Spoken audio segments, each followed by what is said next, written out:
कार्यक्रम के पुण्यार्जक है प्रबंधकारी कार्यकारिणी एवं ट्रस्ट समिति, रजत मंदिर निर्माण कमेटी, निकटवर्ती जैन समाज, श्री दिगंबर जैन अतिशय क्षेत्र बंधा, जिला टीकमगढ़, मध्य प्रदेश।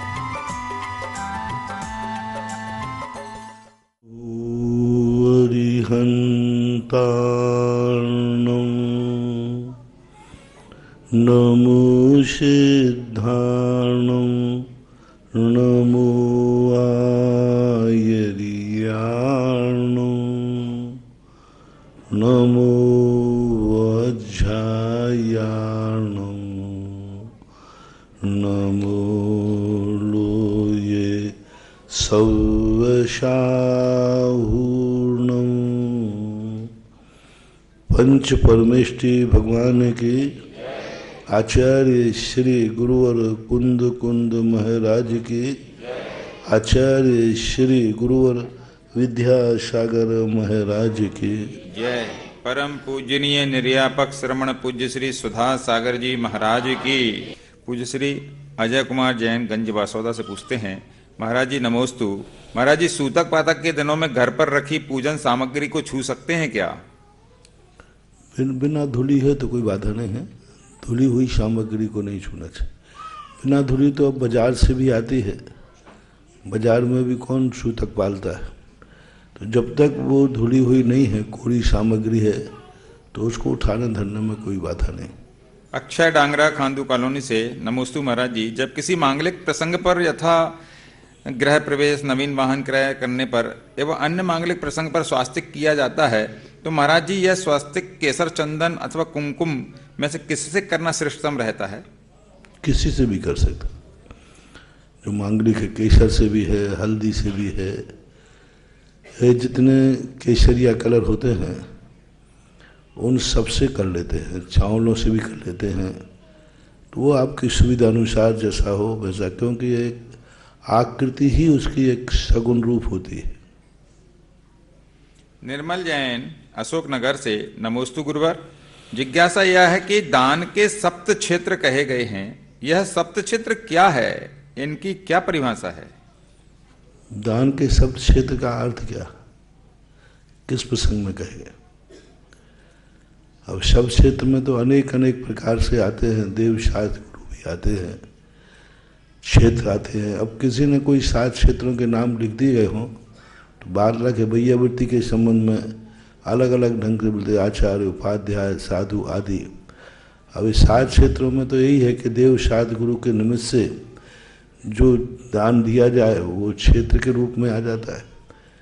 यानी सीधी बात, परोपकार के निमित्त से अथवा धर्म के उत्थान के लिए अनुग्रहार्थम दानम, सामने वाले की सबसे बड़ी परिभाषा है। अनुग्रह के लिए दान दिया जाता है, और जब व्यक्ति के ऊपर जब कोई लाभ हो, अनुग्रह, वो भी अनुग्रह धार्मिक रूप हो। यदि वो धर्म के रूप में अनुग्रह चाह रहा है, उसके धर्म में वृद्धि हो। और दूसरा होता है सामायिक सहयोग, सामायिकार नहीं, सहयोग। सहयोग जो है अपात्र को दिया जाता है, दान पात्र को दिया जाता है। अपात्र जो होते हैं सामान्य लोग, जो उनको सहयोग कीजिए, और जो धर्मात्मा होते हैं उनको आप दान दीजिए। अब ये दान के क्षेत्र में अलग अलग व्याख्या अलग अलग रूप से प्रस्तुत की गई है। ललिता जैन सांगानेर से हम सभी की ओर से महाराज श्री के चरणों में अनंत बार नमोस्तु। महाराज श्री, मंदिर जी में प्रवेश करते हैं तो ऊपर छू करके ऐसा नमस्कार करते हैं, कुछ लोग दहरी को छूकर नमस्कार करते हैं, तो सही क्या है? हमको कहाँ छू करके नमस्कार करके अंदर प्रवेश करना चाहिए? देहली को छूने में कोई बाधा नहीं। चैत्यालय की वंदना कहलाती है। चैत्यालय वंदना, अपने 9 देवताओं में एक चैत्यालय भी आता है, और चैत्यालय की वंदना करने का उल्लेख है। हम लोग भी दूर से जिनेंद्र भगवान का मंदिर दिख जाता है, शिखर दिख जाता है, तो हम लोग भी पीछे उठा करके उसकी वंदना करते हैं। अब उसकी वंदना करने का तरीका अलग होता है। जैसे भगवान की वंदना नमोस्तु होगा, ऐसा नमोस्तु नहीं करेंगे। जैसे अपन भगवान को बैठ के नमोस्तु करते हैं, स्तुति पढ़ते हैं, गुणानुवाद करते हैं, तो चैत्यालय को ऐसा नहीं करेंगे कि उसका हम नमोस्तु करें, बैठकर उनका गुणानुवाद करें चैत्यालय की। तो इस प्रकार नहीं, उसकी एक यथायुग पूजा यही है कि उसको सम्मान दे देना, सम्मान देना ही उसकी पूजा कहलाती है।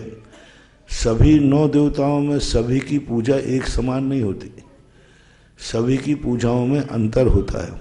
लेकिन जब एक साथ 9 देवता की हम पूजा करते हैं तो उसमें चैत्यालय की पूजा आती है, ये बात अलग है। सामूहिक पूजन करने में अलग परिणाम बनते हैं। जैसे जब पूजा करते हो तो देव सात गुरु की बराबर में करते हो, ठौने पर तीनों के चावलों की स्थापना करते हो, लेकिन देव सात गुरु को हम बराबर चौकी पे बैठा नहीं सकते। देव सात गुरु तीनों बराबर चौकी पे वेदी पे बैठ नहीं सकते। अब पूजा में तो बैठते हैं, पूजा में ठौने में तो बराबर चावल चढ़ाएगा बराबर, तो वहाँ पूजा में एक अलग चीज़ होती है, भाव परक होता है। और एक साक्षात चैत्यालय को हम बाहर जाकर के चैत्यालय की वंदना करें, चैत्यालय को चैत्यालय की वंदना करने से तुम्हारा देव दर्शन पूरा हो जाएगा, सो नहीं मानना। नहीं तो कई लोग कहते महाराज जी हम कहीं यात्रा पे जा रहे हों, ट्रेन में से यदि मंदिर की शिखर दिख जाए तो मंदिर की शिखर देखने से हमारा देव दर्शन पूरा हो जाएगा? नहीं होगा। देव दर्शन में हाँ, गुरु का दर्शन और देव का दर्शन एक है, क्योंकि दोनों की मुद्रा एक है। चैत्यालय की मुद्रा नहीं बनती, वीतराग मुद्रा नहीं बनती। जब तक मुद्रा नहीं बनेगी तब तक नहीं होगा। शास्त्र हमारे यहाँ देव के बराबर है शास्त्र, लेकिन देव दर्शन का नियम वाला कहे कि महाराज जी देव दर्शन नहीं हुआ तो हम जिनवाणी का दर्शन कर लें, नहीं बनेगा, नहीं चलेगा। पूरे सारे शास्त्र रखे, मान लो किसी दिन भगवान नहीं मिला तो महाराज जिनवाणी का दर्शन, जिनवाणी दर्शन है ही नहीं, जिनवाणी का दर्शन है ही नहीं, ना दर्शन विधि है ना दर्शन उसका होता है, क्योंकि मुद्रा नहीं है, आकृति नहीं है, वीतराग मुद्रा नहीं है। इसलिए शास्त्र जब पूजा करेंगे तो बराबरी का है, देव सात गुरु बराबर है, लेकिन जब अलग से हम वंदना करेंगे तो उसके साथ अलग वंदना होगी। इसी प्रकार गुरु हैं, चैत्यालय की कोई स्थिति नहीं होगी। चैत्यालय को देखकर हमारी क्या मुद्रा बने, क्या परिणाम बने, क्या सोचें उसमें। लेकिन जब चैत्यालय के 9 देवता की पूजा करेंगे तो बराबर चैत्यालय की अष्टद्रव्य से पूजा है। तो कुछ ऐसे आयतन होते हैं जो संयुक्त होने पर ही विशेष पूजनीय होते हैं। जब उनकी पृथक स्थिति बन जाती है तो वे उस मर्यादा को खो देते हैं, उस मर्यादा को प्राप्त नहीं हो पाते जो भगवान के साथ में है। भगवान के साथ में चैत्यालय है तो पूजा कर रहे हैं, हम ही लोग करते। जितने चित्त चैत्यालय हों, चैत्य भक्ति के अंदर चैत्य और चैत्यालय दोनों को नमस्कार किया गया, दोनों को वंदना की गई, तो ऐसा माध्यम है। अरविंद कुमार जैन, जयपुर से। जैसे एक और जैसे शरीर है, आत्मा के साथ है, रत्नत्रय के साथ है, तो इस शरीर की भी पूजा हो रही है, इसके भी पाद प्रक्षालन हो रहे हैं, इसको भी लोग दर्शन कर रहे हैं। लेकिन यही शरीर और आत्मा अलग हो जाएगी तो फिर इस शरीर के दर्शन से गुरु दर्शन नहीं माना जाएगा। नहीं तो तुम फोटो रख लो, बोले महाराज गुरु दर्शन हो रहा है, डेड बॉडी रख लो तो भी नहीं दर्शन माना। चेतन आत्मा है सो ये शरीर पूजनीय है, शरीर की वंदना है। चेतन आत्मा निकल जाने के बाद फिर इसका कुछ भी नहीं होता। कितने जल्दी परिमण होता है। जिंदगी भर व्यक्ति साथ में रहा और जैसे आत्मा निकलने के बाद रात भी नहीं होने देते, थोड़ा भी समय है तो कहते भाई जलाओ निपटाओ। मतलब इतने वर्षों तक घर में रुका रहा, किसी ने निकालने का भाव नहीं किया, और आत्मा निकलने के बाद कितने जल्दी निकाल सकते हो। हमारा पूछो ही मत, वो तो जितने जल्दी हो सके उतने जल्दी प्रयास ही किया जाता है। तो ये है सब आत्मा के शरीर के संस्कारों का कमाल। जयपुर से अरविंद जी पूछ रहे हैं, नमोस्तु महाराज जी, महाराज श्री शांति धारा के पश्चात भगवान का अभिषेक होना चाहिए, इस बात को लेकर के विसंवाद हो रहा है जगह जगह। विसंवाद करने वाले मूर्ख लोग करते हैं। ये सब व्यवस्थाएं हैं, सामान्य रूप से व्यवस्थाएं हैं कि भाई ठीक है, यदि अपन शांति धारा अंत में करते हैं तो अभिषेक करने होते ही सब लोग भाग जाते हैं, यहाँ वहाँ डिस्टर्ब हो जाते हैं। तो सोचते हैं कि चलो भाई शांति धारा पहले करा लो, जिससे सब लोग शांति से शांति धारा देख लेंगे। अभिषेक नहीं किया है तो आप 8 घंटे बैठ जाओगे, और अभिषेक तुमने कर लिया है फिर क्या होता है, सब भागते, फिर 5 मिनट भी नहीं रुकते, बोले अपना काम तो हो गया। तो कम से कम सबको, महिला पुरुषों को एक साथ शांति धारा मिल जाती है, बाद में अभिषेक कर लो, विकल्प क्यों करो। ये कमेटियों की व्यवस्था के अनुसार चलना चाहिए। वहाँ की जो कमेटियाँ हैं, व्यवस्था, जो कमेटी व्यवस्था बना रही है, उस व्यवस्था को आपको एक्सेप्ट करना चाहिए। अब यहाँ क्षेत्रों को देखो, सब लोगों को मालूम है, पहले क्या हो जाता है, शांति धारा हो जाती, फिर उसके बाद अभिषेक करते। अब कल्पना करो, यहाँ हम पहले अभिषेक करा दें तो शांति धारा वाले की क्या हालत होगी। वो तो धक्का खा खा के जो भीड़ यहाँ पड़ती है, और कहा भाई शांति धारा वाला शांति से रहे, और बैठे, सबका अभिषेक होने के बाद करेगा तो वो कहता है ठीक है हमारी शांति हो गई, हम जा रहे हैं।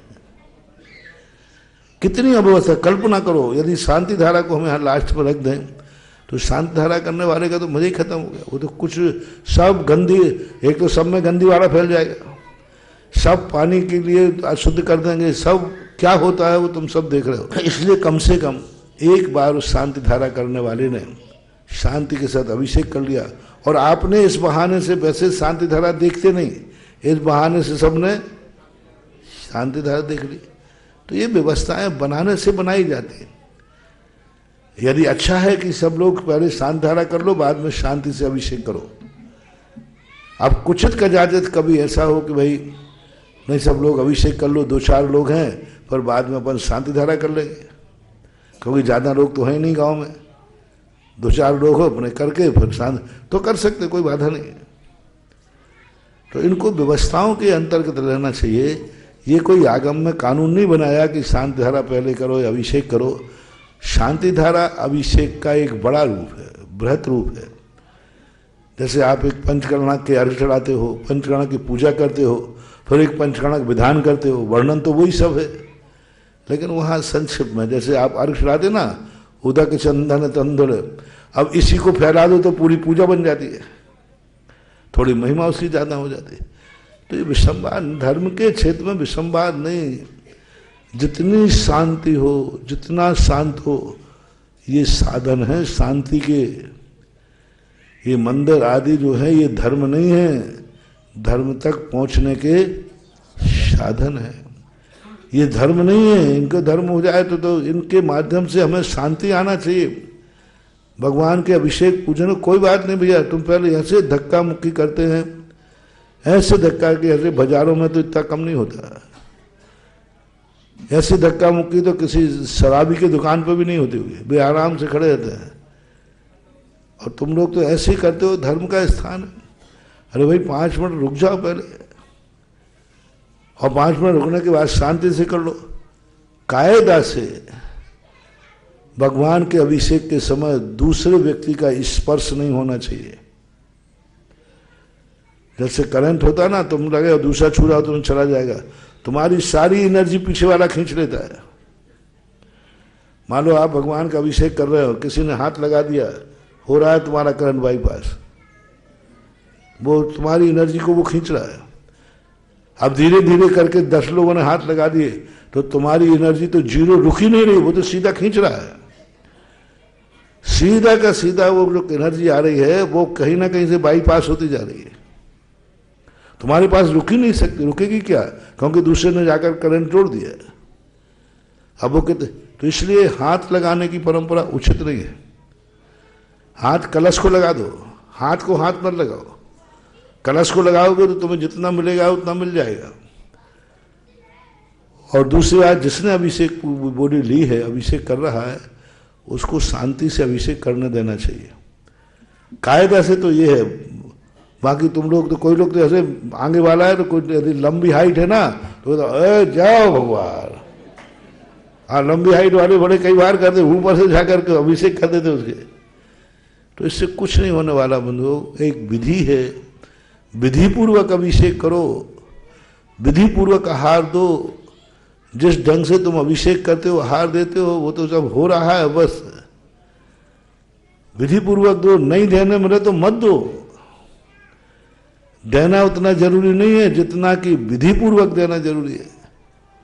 सावधानी पूर्वक, विधि पूर्वक एक व्यक्ति दूसरे व्यक्ति को स्पर्श ना करे, इस ढंग से धार्मिक क्रियाओं के अनुष्ठान होना चाहिए, ऐसा ध्यान रखें।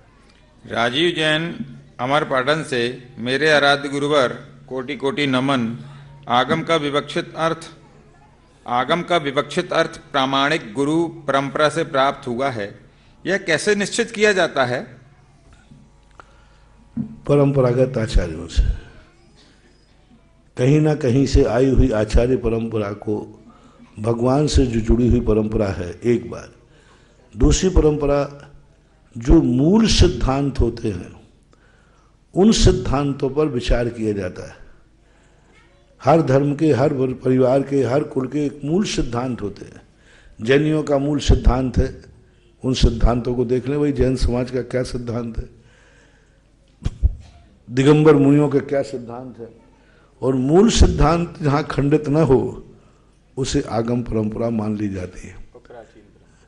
और वह प्राचीनता की दृष्टि से जितना प्राचीन हो जाता है, प्राचीन में भी परंपरा है ना, ये प्रभाव वीतरागता और अहिंसा, क्रिया में अहिंसा, दृष्टि में वीतरागता जहाँ है, वे सब परंपरा रूप बन जाते हैं। क्योंकि जिनेन्द्र देव ने जो बात कही है वही बात बार में परंपरा से आना चाहिए। बीच में जो अपनी नई परंपराएं जुड़ जाती हैं, ये परंपराएं नहीं है, ये बीच में जुड़ी हैं। कोई भी परंपरा जब बीच में जुड़ती है तो उस पर विचार करना चाहिए, मूल धारा कौन सी है।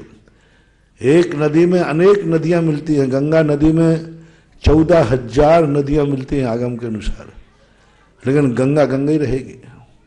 गंगा की मूल धारा को पहचानते हैं कि मूल धारा कौन सी है गंगा की।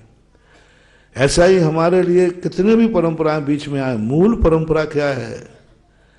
बीच की आई हुई जो जुड़ी हुई परंपराएं हैं, किसी साधु से जुड़ जाते, किसी परिस्थितियों से जुड़ जाते, ये परंपराएं नहीं। जैसे भट्टारक परंपरा है, अभी कोई परंपरा नहीं है, आगम की परंपरा नहीं। बीच में आया, संकट आया, उस समय तात्कालिक जो लोगों के मन में आया, धर्म की रक्षा करने के लिए कर लिया। अब वो आज के दिन भट्टारक परंपरा बन गई। अरे परंपरा कहाँ में आई? जहाँ जिसके कोई मूल स्रोत ही नहीं है, जिसका मजबूरी में संकट के समय भेष धारण करना, लेकिन आज उसको एक परंपरा मान लिया गया। पंडित की कोई परंपरा ही नहीं होती, कोई परंपरा पंडितों की होती नहीं, पंडित परंपरा मान ली। परंपरा तो दिगंबर जैन मुनियों की होती है, जो भी आर्ष परंपरा। आर्ष परंपरा का अर्थ है 28 मूल गुण की निर्दोष चर्या जो पालन कर रहे हैं, वो आर्ष परंपरा कहलाती है। और उस आर्ष परंपरा के जो मानने वाले होते हैं उनको देख लेना चाहिए। ये परंपरा कब से, साहित्य पढ़ते समय देखना चाहिए कौन सी परंपरा कब से चली, उसके पहले नहीं थी और बीच में आके जुड़ी है, तो उस पर विचार करना चाहिए। आगम है सनातन प्रभायमान होता है, आगम को कोई जोड़ता नहीं, तोड़ता नहीं, वो मूल धारा से चलता रहता है। इसलिए कोई भी क्रिया करो, अहिंसा का ध्यान रखो। कोई भी किसी वस्तु को देखो, वीतरागता को ध्यान में रखो, तो आगम मिल जाएगा। गुप्त जिज्ञासा सागर से, नमोस्तु महाराज जी। और आगम में जैसे संरक्षकार साहब का आचार्य बताया ना, आगम किसे कहते हैं? आप तो पग मनुल्लंघ सदृष्टिष्ट विरोधकम तत्वोपदेश कृत सार्वम। तो इस पर तो इस प्रकार से उन्होंने कहा, आपके द्वारा जो सर्वज्ञ हो, 18 दोषों से रहित हो, हितोपदेशी हो और सत्य का खंडन करने वाला हो, असत्य का खंडन करने वाला हो, उनके द्वारा कहे हुए वचनों को आगम कहा गया। पहली बात वक्ता का पहचान होने, वक्ता निर्दोष हो। कोई भी दोष जिसके अंदर है उसका कोई भी सत कथन भी असत की कोटि में आता है। और वक्ता निर्दोष हो तो उसकी हर वाणी सत्य ही होती है। जैनाचार्यों ने सबसे पहले अरहंत को वक्ता बनाया और अरहंत भगवान को वक्ता बनाते कहा, तुरंत कहा निर्दोष। किसी भी दर्शन में भगवान की शुरुआत दोष रहित से नहीं की। सब कहते भगवान में क्या दोष देखना, समर्थ को नहीं दोष को साईं। बड़ों के दोष मत देखा करो, बड़ों में दोष देखना अच्छी बात नहीं है। सारे संसार की नीति है, हर समुदाय वाला एक ही कहता बड़ों में क्या दोष देखना, भगवान में क्या दोष देखना। भगवान जो कर रहा है वो सब सही है। समर्थ को नहीं दोष होता है। कोई ऐसी बात करे, हाँ सारी दुनिया, माँ दिगंबर जैन धर्म कहता है जो जितना बड़ा है उसमें उतने ही ज्यादा गौर से दोषों को देखना चाहिए। सबसे बड़ा भगवान जिनेन्द्र देव है, सबसे ज्यादा दोषों की निगरानी, दोषों का परीक्षण जिनेन्द्र भगवान ने दिया। उनसे नीचे वालों में थोड़े बहुत दोष चल जाएंगे, दोषों के भेद भी कर दिए, मुनियों में भेद कर दिए, पुलाक, बुकुश, कुशील, निर्गंध। उन्होंने कहा थोड़ा बहुत उन्हीं सब ईसाई चलता है क्योंकि ये छोटे हैं, लेकिन बड़ा, सबसे बड़ा जो है देवारी देव अरहंत देव है, उनमें कोई कंसेशन नहीं, कोई प्रकार नहीं। कहा 18 देश में 18.25 नहीं चलेंगे। मात्र विश्व का एक जैन दर्शन ऐसा है जो अपनी महाशक्तियों में भी, महाशक्तियों का निर्णय दोष को देख करके करता है। महाशक्तियों का किसी भी दर्शन में दोषों की चर्चा नहीं कि भगवान में कौन सा दोष नहीं होना चाहिए। मात्र एक जैन दर्शन में कहा भगवान के अंदर 18 दोष नहीं होना चाहिए, भगवान के अंदर, क्योंकि वो सर्वश्रेष्ठ है। तो जो सर्वश्रेष्ठ होता है उसकी निर्दोषता देखी जाती है। जो जितना ज्यादा निर्दोष होगा और पूर्ण निर्दोष होगा, आद्य वक्ता तो वही है। आद्य वक्ता, प्रथम वक्ता वही माना जाता है। इसलिए हमारे यहाँ जिनवाणी है, क्योंकि जिसने वाणी दी है वो पूर्णतः निर्दोष है। 18.25 दोष नहीं चलेंगे, पाव दोष भी कम है, पॉइंट कम है, तो भी सर्वज्ञता घटित नहीं होती। सारे सर्वज्ञों का एक समान रूप हो। कोई मुनियों में भेद है, श्रावकों में भेद है, सब दुनिया में भेद है, मात्र भेद नहीं है तो भगवान अरहंत के 18 दोषों में, गुणों में भेद है, गुणों में भेद है। जैसे तीर्थंकर अरहंत है तो 40 मूल गुण है, किसी के एक कल्याण के, सब भेद है। लेकिन दोषों में सबसे बड़ी बात कह रहा हूं, मूल गुणों में अंतर है कि 40 मूल गुण सभी अरहंतों में हो, कोई नियम नहीं। लेकिन दोषों में जब कही बात तो 18 दोषों से रहित, तो चाहे सामान्य केवली हो चाहे तीर्थंकर हो, दोषों से रहित होना अनिवार्य है। और जहां दोषों से रहित पना है उसी के वचन आगम कहलाते हैं। गुप्त जिज्ञासा है सागर से। नमोस्तु महाराज जी, मेरी इच्छा थी कि मेरी शादी ऐसे लड़के से हो जो मुझे संसार के सुख ना दे सके तो सही, लेकिन धर्म के सुख तो दे। लेकिन महाराज ऐसा नहीं हुआ। धर्म से बहुत दूर रहते हैं मेरे पतिदेव, मंदिर पूजा तो बहुत दूर, सप्तव्यसन में लीन रहते हैं। ऐसे मेरे कौन से कर्म का उदय है महाराज जी जो मुझे इस प्रकार के पतिदेव मिले और मेरा धर्म छूट रहा है? कर्म का उदय तो है ही, कोई ना कोई कभी तुमने परिणाम, किसी व्यसनी के प्रति आपने अपने परिणाम बिगाड़े होंगे। भवांतरों में कभी आपने व्यसनी के प्रति अपने परिणामों में विकृति लाए होंगे। वो मालूम है कि ये व्यसनी है, फिर भी उनके परिणाम। तदनुसार कर्म ने कहा जब तुम्हारे परिणाम है तो लो मैं दिलाए देता हूँ। कर्म का उदय तो है ही, लेकिन फिर भी कोई बात नहीं, उनकी कर्मों की तुम्हारी बहुत कठिन परीक्षा भी है कि वह व्यसनी है तो रहना दो, उसकी जिंदगी उसके हाथ में है। आप अपनी जिंदगी संभालिए, अपने को संभालिए। याद करिए महारानी चेलना को, सर्वगुण से दुर्गुण संपन्न था, मांसाहारी था, शिकारी था, जुआरी था, सब व्यसन थे उसके अंदर, लेकिन उसने अपने जीवन को प्रभावित नहीं होने दिया और अंत में उतनी दृढ़ता के साथ पालन किया, इतनी दृढ़ता के साथ कि उसने अपने पति को भी धर्मात्मा बना लिया। आप दृढ़ता रहिए, उनके पीछे मत पड़िए, उनको टोकिए टाकिए मत, वो सुधरने वाले नहीं हैं, वो सुधरेंगे ठोकर खा करके। बहुत सारे ऐसे स्त्रियां हैं संसार में, इतनी धर्मात्मा वृत्ति हैं, प्रतिमाधारी हैं, पूरे परिवार को संभालती हैं, लेकिन पति शराबी है, जुआड़ी है। यहाँ तक कि इतना निकृष्ट है कि जब वो शराब पी के आता है तो उसको ये भी ध्यान नहीं रखता कि ये मेरी बेटी है, ये मेरी बहन है, और इतना भी विवेक खो बैठता है। उनको संभालती है, उनको बचाती है, अपने पति से परिवार के उन महिलाओं को, बच्चियों को बचाना पड़ता है। ऐसे लोग भी हैं, लेकिन फिर भी वो अपने धर्म से डिगते नहीं हैं। परिस्थितियों में भी अपने धर्म पर नहीं डिगना, ये धर्म की परीक्षा है। यह धर्म से तुम्हारा चारित्र मोहिनी कर्म का क्षेम बनेगा। प्रतिकूलताओं में धर्म में स्थिर रहना, ये हमारी सबसे बड़ी परीक्षा है, आपकी बहुत बड़ी परीक्षा है। आप महारानी चेलना का जीवन याद करके अपने जीवन को संभाल के रखिए, भविष्य आपका बहुत अच्छा होगा, बहुत उज्जवल होगा। श्रीमती हीरा जैन, अंकुर कॉलोनी सागर से, नमोस्तु गुरुदेव।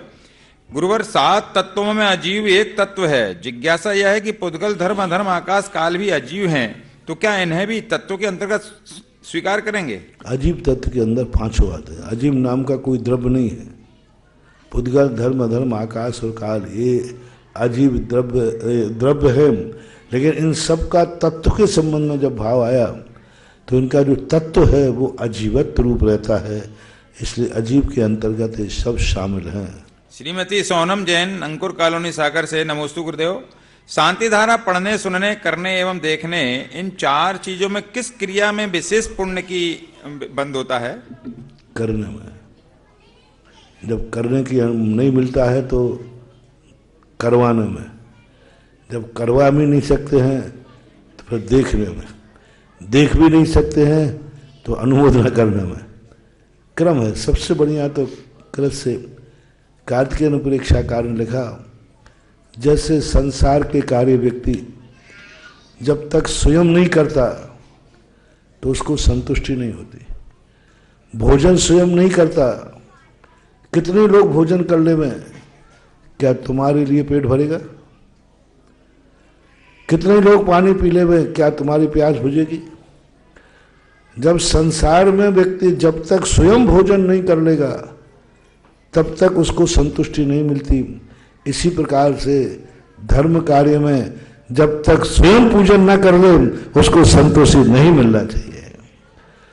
दूसरा व्यक्ति नहा लेता है तो तुम फ्रेश हो जाओगे?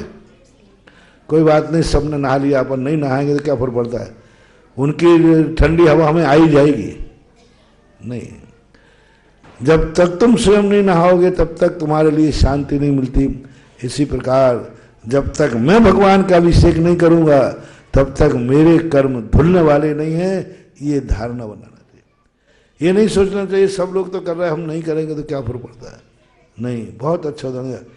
कर्म क्षेत्र जब तुम स्वयं करके ही अपने आप को संतुष्ट पाते हो तो धर्म क्षेत्र को दूसरे के हाथ से करने पर क्यों संतुष्ट होते हो, उसको भी स्वयं करने का प्रयास कीजिए। भरतेश जैन, अंकुर कॉलोनी सागर से, नमोस्तु गुरुदेव। तीर्थंकरों के 14 देवकृत अतिशय होते हैं, जिसमें एक अतिशय गंधोदक वृष्टि कहा है। जिज्ञासा यह है, यह गंधोदक देव लोग अकृत्रिम चैत्यालय से अभिषेक करके लाते हैं या कृत्रिम प्रतिमाओं का अभिषेक करके लाते हैं? नहीं, वो गंधोदक नहीं है, वो सुगंधित जल है। गंधोदक नहीं, गंधोदक है वो, यानी सुगंधित जल है वो एक प्रकार का। वो भगवान की दिखा नहीं है। जैसे आप लोग की बारात आती ना तो आप क्या वो नाम मुझे पता नहीं, गुलाब जल होता है, क्या होता है? हाँ, वो रखते ना तो वो गुलाब जल मान लो आप उसको, वो सुगंधित होता है। विजय जैन, मुंबई से, मुनिश्री को त्रिकाल नमोस्तु। भगवान महावीर के निर्माणोत्सव और दीपावली की हार्दिक शुभकामनाएं आपके चरणों में समर्पित करते हैं। आपका आशीर्वाद बना रहे। मुनिश्री, क्या आगमों में तीर्थंकरों का पूर्ण केवल ज्ञान का वर्णन होता है या इसके बस कुछ अंशों का? यदि कुछ अंशों का बस, तो बाकी ज्ञान जगत में किस रूप में उपस्थित होता है? केवल ज्ञान का वर्णन तो अंशों में होते ही नहीं, वो तो केवल ज्ञान है। जितना भी उनने उपदेश दिया वो तो थोड़ा ही सा अंश निबद्ध है आगम में, बाकी का अब वो कथन के योग्य नहीं। आप खुद सोचते हैं, कितना सोचते बोल कितना पाते हैं, क्योंकि अनंत है। शब्द सीमित है, शब्द वर्णाएं सीमित हैं, लेकिन वो जो अनंत उन्होंने जाना है वो जाना है। लेकिन अपने सामने जो व्यक्त होता है वो तो उतना ही हो पाएगा जितना उसमें ताकत है, बहुत कम हुआ है। वैभव काला सूरज भटार, नमोस्तु महाराज श्री। महाराज श्री, निर्वाण कांड में आता है चरम तीर्थंकर चरम शरीरी, इसमें चरम का क्या मतलब होता है? अंतिम समय, इसी भाव में मोक्ष जाने वाले को चरम शरीरी बोलते हैं। ललितपुर से सीलचंद अनोरा, नमोस्तु गुरुदेव। नमोस्तु गुरुदेव। उसका 2 अर्थ है, चरम तीर्थंकर, चरम शरीर। चरम यानी अंत महावीर स्वामी, चरम तीर्थंकर यानी महावीर स्वामी अंतिम तीर्थंकर, चरम शरीर यानी इसी भाव में मोक्ष प्राप्त करने वाले, ऐसा 2 बार चरम आया, दोनों का अर्थ अलग लगा। ललितपुर से शीलचंद नौरा, नमोस्तु गुरुवर, नमोस्तु। कुछ लोग प्रवचन उपदेश देकर हजारों लोगों को धर्म के मार्ग पर लगा देते हैं, लेकिन स्वयं कुमार्ग पर चलते रहते हैं, स्वयं मर जाते हैं। ऐसे लोग स्वयं क्यों नहीं सुधरते? इसमें क्या कारण रहता है? पर उपदेश कुशल बहु तेरे, दूसरों को उपदेश देने में ख्याति मिलती है, दूसरों को उपदेश देने में बड़प्पन मिलता है, हुकूमत मिलती है, इसलिए व्यक्ति कर लेता है। लेकिन वह स्वयं को पालन करने में त्याग करना पड़ता है, मन को मारना पड़ता है, अपने आप के कंट्रोल करना पड़ता है, इंद्रियों को वश में करना पड़ते हैं, साधना करना पड़ता है। तो स्वयं के जब मानना पड़ता है तो कष्ट होता है, दूसरों को मनवाने में क्या कष्ट होता है, बल्कि और बड़प्पन और बढ़ता है। इसलिए व्यक्ति कमजोरी है। ये लक्षण अच्छे लोगों में घटित नहीं होता। अच्छे लोग तो वही है जितना करते हैं उससे कम बोलते हैं, करते बहुत ज़्यादा, शक्ति बहुत ज़्यादा, लेकिन दूसरों को कम बताते। तीर्थंकर इतनी साधना करते हैं लोग, महावीर स्वामी 12 वर्ष तक बोले ही नहीं। अब कितना तीर्थंकर थी, कितनी साधना थी, कितनी तपस्या थी, बोलते नहीं। तो जो महान ज्ञानी पुरुष होते हैं वे करते ज़्यादा हैं और करवाते यानी बोलते ज़्यादा हैं। सामान्य लोग जो होते हैं वे करते तो कुछ भी नहीं है और बोलते तो ऐसी बातें हैं को बहुत ज़्यादा। जैसे आज के पंडितों में कहा जाता है ना, ऊंची आसन बैठकर करे धर्म की गल्ला, औरन को तो माया बुरी बतावे आप बिछावे पल्ला। गल्ला है ना, ऊंची करे धर्म की गल्ला, गल्ला है ना वार्तालाप, चर्चाएं करता है। औरन को माया बुरी बतावे, धन दौलत सब बेकार हैं, और जब स्वयं की बारी आए तो कहना सब यहाँ चढ़ा दो। गुरुदेव, मेरे परिवार से और नंदीश्वर तीर्थधाम जयनगर लालघाटी भोपाल से जैन समाज की सभी लख नमोस्तु नमोस्तु नमोस्तु। गुरुदेव, मेरा एक ज्वलंत प्रश्न ये है कि जैन समाज में आजकल कुछ हमारे जो जैन संतों के ऊपर जो विध्वंसकारी तत्व होते हैं वो उपसर्ग करते हैं, आलोचना करते हैं। तब उस समय जैन धर्म के सिद्धांत के अनुसार कहा जाता है कि अहिंसा रूपी व्रत को धारण करें, परंतु आज का जमाना गुरुदेव ये नहीं रहा है कि अहिंसा रूपी हमारे जब गुरुदेव के ऊपर, क्योंकि पूरे विश्व में इतने संत हैं, दूसरे समुदाय के लोग भी जैन धर्म के जो अपने संत हैं, जैन संतों को मानते हैं, परंतु कुछ ऐसे विध्वंसकारी तत्व होते हैं जो हमारे संतों ऊपर कटाक्ष करते हैं। उस समय खून खौल उठता है और हमारे जैन समाज के लोग 2 घंटे का एक मौन धारण करके, उपवास करके, एक धरना दे करके तिश्री कर लेते हैं। उस समय अपने आप को रोक नहीं पाता हूँ। कुछ समय मैं अहिंसा रूपी व्रत कैसे धारण करूँ, क्योंकि अब जमाना वो नहीं रहा है। हमारे गुरुदेव जो पूरे विश्व में एकमात्र जैन संत हैं, उनके ऊपर कोई भी कटाक्ष करता है, उस समय हम अहिंसा रूपी धारण व्रत नहीं कर पाते हैं। आप लोग अपने मैंने इसमें रक्षाबंधन के दिन आप लोगों को इस संबंध में संदेश दे चुका हूँ, बहुत बार दे चुका हूँ। ऋषभ देव ने हमें पिछी दी है, तुम्हें तो तलवार दी थी। हम पिछी लगाना जानते हैं, तुम तलवार चलाना जानो, और ऋषभ देव ने दिया है। और किसी दूसरा देता तो हेरा खेरा देता। तो अपने अपने अधिकारों की प्रयोग करना चाहिए, अपने अपने अधिकारों पर ध्यान देना चाहिए। महाराज कुछ नहीं कहते, महाराज के पास तो पिछी है, उनके ऊपर तो संकट आएगा तो वे तो अपने ध्यान में बैठ जाएंगे, लेकिन गृहस्थ ध्यान में नहीं बैठ सकता। महाराज ध्यान में बैठे थे, शेर सामने आ गया तो शुकर ने आगे कहा कि नहीं, तो बोले तू बीच में क्यों बोल रहा है, जब महाराज को मुझे मारना है, महाराज नहीं बोल रहा है तो तू क्यों बोल रहा है। बोले महाराज तो बोलेंगे भी नहीं, लेकिन मेरे बिना तू एक कदम आगे बढ़ नहीं पाएगा। शेर और शुकर की लड़ाई सुन लें तो पता चल जाएगा कि मुनियों की रक्षा कैसे की जाती है। शुकर ने प्राण दे दिए, प्राण ले लिए, लेकिन महाराज को आंच भी नहीं आने दिए। मरना भी पड़ा उसको, ऐसी बात नहीं, मारा ही नहीं, मरना भी पड़ा। लेकिन शुकर ने शेर ने कहा तेरी क्या औकात, तू मुझे बचा लेगा, तू अपने महाराज को बचा लेगा। बोले साहब ये मत सोचो, आपके पास शक्ति है, मेरे पास भक्ति है। और शक्ति ने प्रयोग किया और भक्ति ने प्रयोग किया। अंत में दोनों एक दूसरे के प्रहार से मारे गए और महाराज बच गए। और आज जिनवाणी उन्होंने अभय दान के रूप में शुगर को प्रसिद्ध किया गया।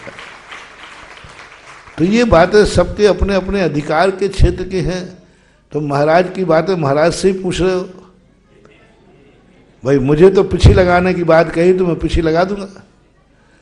तुम्हें जो ऋषभदेव ने सत सौंपा है उसको पढ़िए कि इस सत का उपयोग कब करना, कैसे करना, कहाँ करना, क्यों करना, ये सब आपको ज्ञान होना चाहिए, तभी जाकर के धर्म की रक्षा होती है। को मेरा और मेरे पूरे परिवार की तरह से नमोस्तु नमोस्तु नमोस्तु।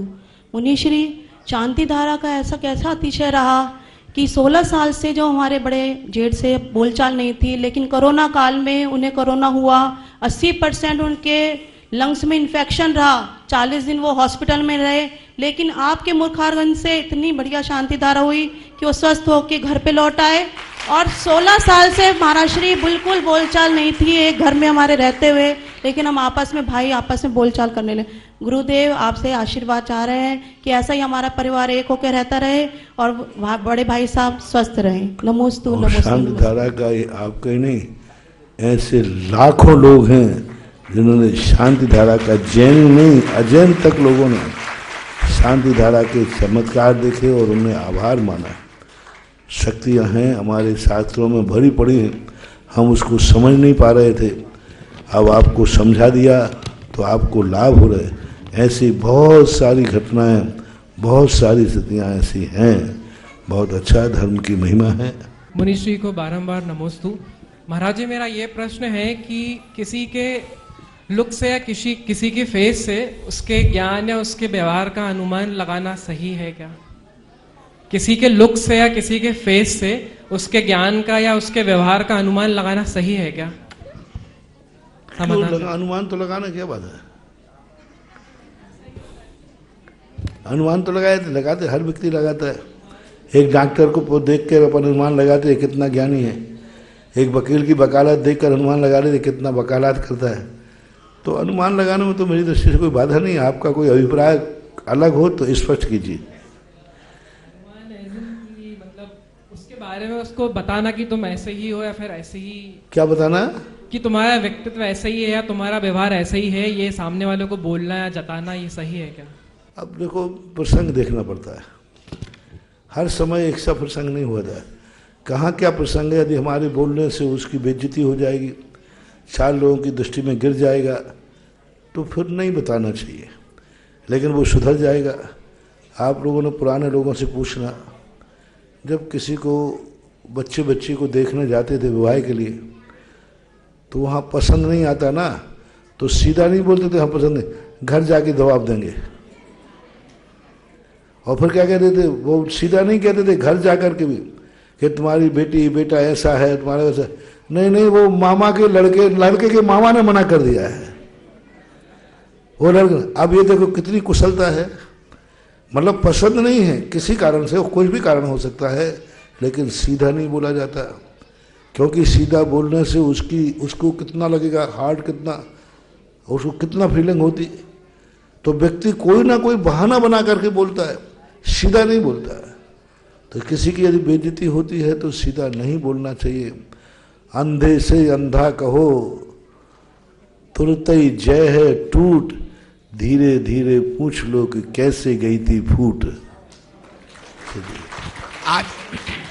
आज प्रातः गुरुदेव के चरणों में मेरा और मेरे परिवार का त्रिकाल बार नमोस्तु नमोस्तु नमोस्तु। गुरुदेव, मेरी जिज्ञासा है कि प्रतिकूल परिस्थितियों में धर्म करते समय मन के भावों को और परिणामों को कैसे स्थिर रखा जाए?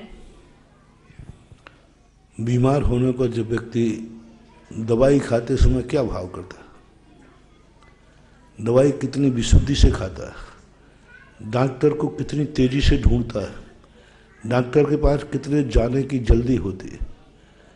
जब जैसे जैसे बीमारी पता चलती है और सीरियस और हो तो तुरंत जैसे बने एम्बुलेंस से कैसे बने तुरंत डॉक्टरों के पास जाते हो, और फिर डॉक्टर जो कहता है वह करते हो, और वो जो देता है उसे कैसे खाते हो। बस इस गोली खाते हुए ठीक हो ही जाऊंगा, पक्का विश्वास। और डॉक्टर पर कितनी तेजी से दौड़ते हो, और फिर डॉक्टर के प्रति आपका भाव क्या होता है? और साक्षात भगवान, और डॉक्टर में आप क्या देखते हो? यही भगवान है, यही ब्रह्म है, यही विष्णु है डॉक्टर साहब, आप तो हमारे भगवान तो आप ही हो, अब आपके हाथ में सारी डोर। डॉक्टर कहता मैं भी तुम्हारे जैसा इंसान हूं। लेकिन मरीज को उस समय डॉक्टर क्या लगता है? सब कुछ लगता है, बस यही बचा सकता है। नहीं डॉक्टर साहब, आप ही बचा सकते हो, आपके अलावा कोई बचा ही नहीं सकता। डॉक्टर साहब कहते हैं कि साहब मैं प्रयास, नहीं साहब प्रयास कैसे, आप तो बचा सकते हो, बस आप एक बार मन बना लीजिए, बस बचा सकते हो। और बैठे बैठे फिर आपकी कितनी विशुद्धि बढ़ती है। ऐसे ही प्रतिकूल परिस्थितियों में जैसे बने तैसे दौड़ो, मंदिर कहाँ है? डॉक्टर के पास, और बस कहो भगवान बस तू ही सब कुछ है, अन्यथा शरणम नास्ति तुम्हें शरणम मम। जो तेरे दरवाजे हो सकता है वो दुनिया में कहीं नहीं हो सकता, और जो यहाँ नहीं हो सकता वो भी कहीं नहीं हो सकता। बस ऐसे विशुद्धि भाव करके और ऐसे परिणाम करके भगवान की भक्ति करना चाहिए रुचिपूर्वक, जैसे औषधि खाते समय आपकी विशुद्धि कहीं चूक ना हो जाए। डॉक्टर साहब ने क्या कहा था? और गोली खाने के ऊपर पानी पीना है कि नहीं? अरे नहीं नहीं, अरे अच्छा ठीक ठीक ठीक ठीक।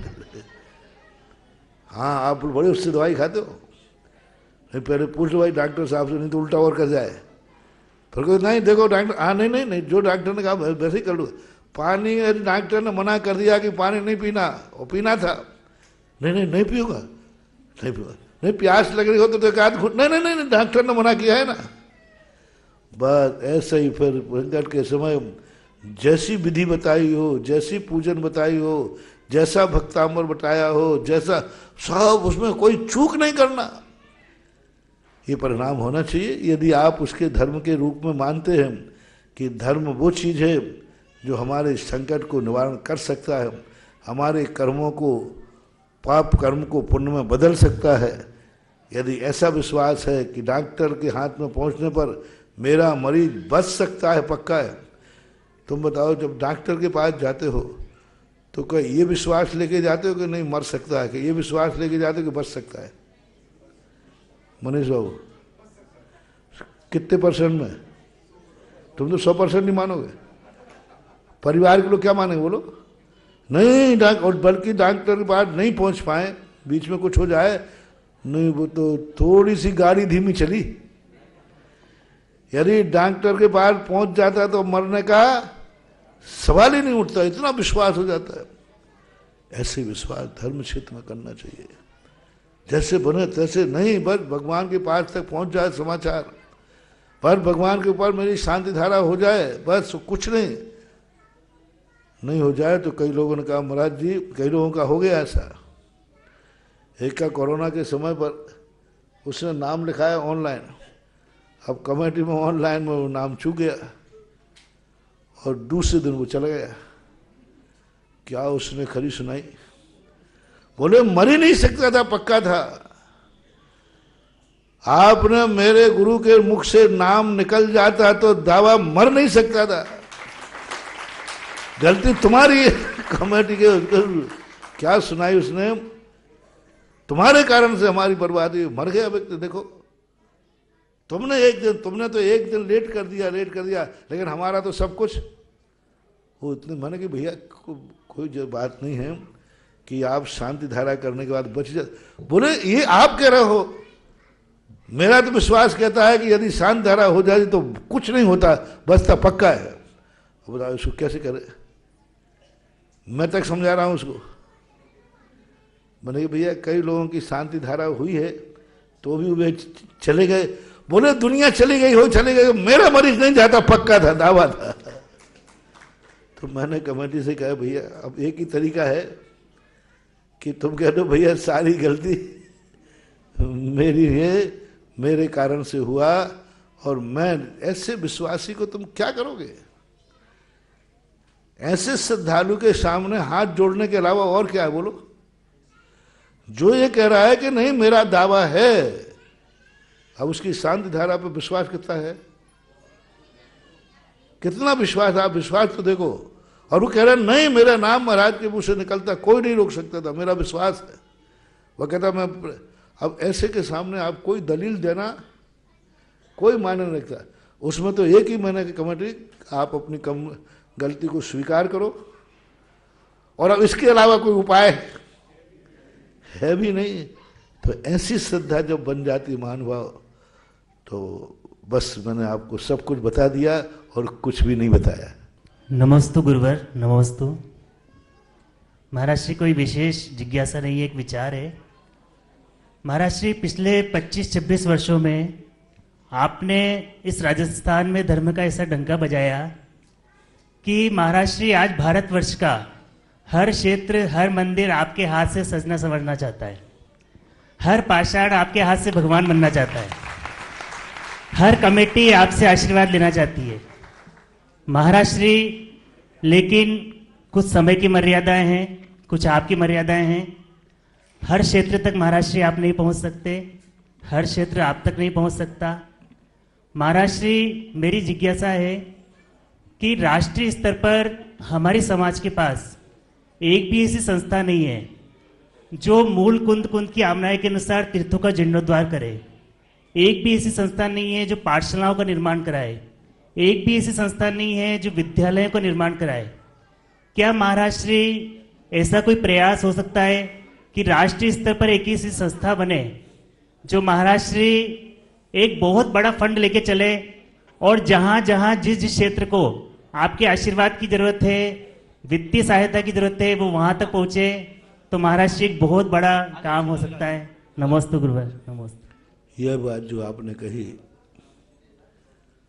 हर समय ये विचारक हुए और ये आवाजें सदा से उठती आई, और इन आवाजों को प्रैक्टिकल अंतर्राष्ट्रीय संस्थाएं बनी, इसी के लिए बनी। लेकिन बाद में जाकर के वो इतनी विकृत हो जाती हैं कि वो राजनीति का गढ़ बन जाती है।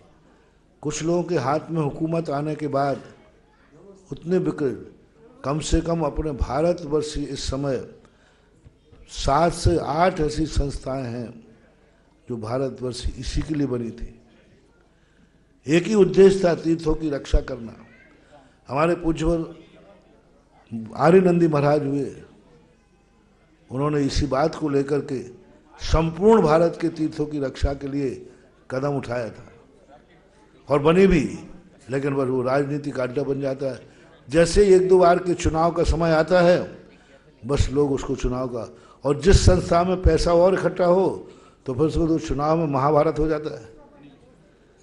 पैसा यदि उस संस्था में तुमने कहा इकट्ठा कर जाए, जैसे पैसा होगा राजनीति में इतना गड़बड़ होने लग जाएगा, लोग उस पर अपने पैसा खर्च कर करके नेता नहीं बनना चाहते। कमेटी और मंदिरों में जहाँ पैसा होता है, उन पैसों पर नेतागिरी दिखाना चाहते हैं। 2 प्रकार के लोग होते हैं। एक कहते हैं हमें तो फक्कड़ संस्था चाहिए जहाँ कुछ भी नहीं हो, सारा पैसा मैं खर्च करूँगा। और ये वो नेता होते हैं कि नहीं, जिस संस्था में पैसा है उस पैसे के बल पर अपनी नेतागिरी करते हैं। इस कार्यक्रम के पुण्यार्जक है प्रबंधकारी कार्यकारिणी एवं ट्रस्ट समिति, रजत मंदिर निर्माण कमेटी, निकटवर्ती जैन समाज, श्री दिगंबर जैन अतिशय क्षेत्र बंधक, जिला टीकमगढ़, मध्य प्रदेश।